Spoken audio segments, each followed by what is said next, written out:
Okay guys, so dito tayo ngayon sa tambayan natin. May bagyo. Dinaanan din ng bagyo pa rin. So ito yung terrace natin. Puro tubig. Yung alberry natin dito payuko-yuko na rin. Malakas yung hangin. Tapos yung harapan natin ay ganito nangyari. So marami ding yumuko na yung ating ano na yan. Kalachotsi. Hangin. Weather. Yan nga. Nakasimangot yung ating hindi tayo nakatambay na matagal dito sa terrace. So meron pa rin naman tumata dito sa highway. Dumadaan pa rin naman. Siguro kung sa signal, mga signal number 2 lang siguro.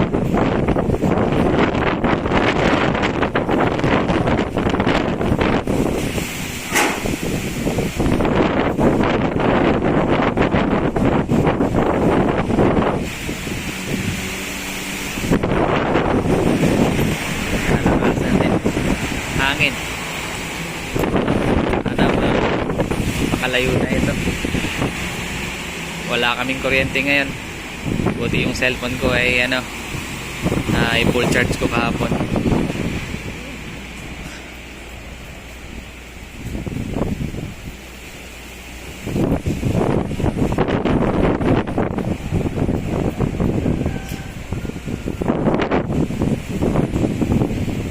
Okay guys, ingat na lang sa bagyo. Sa mga dyan, mga namamaga, mga lumilipad, yung mga yero.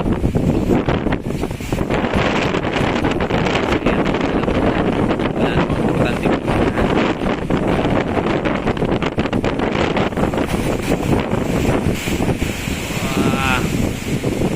Sayang, malaki pa naman tong alberry na ito.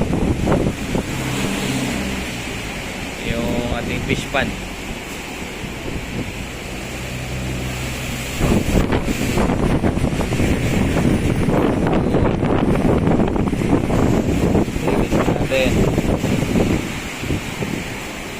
Yung ating tambayan.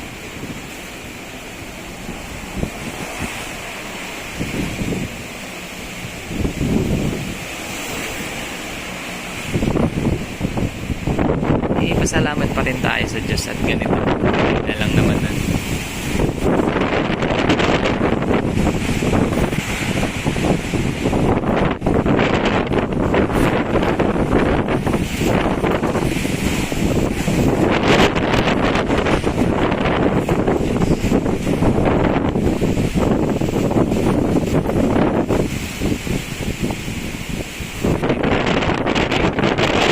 Bukas dito sa tubigan.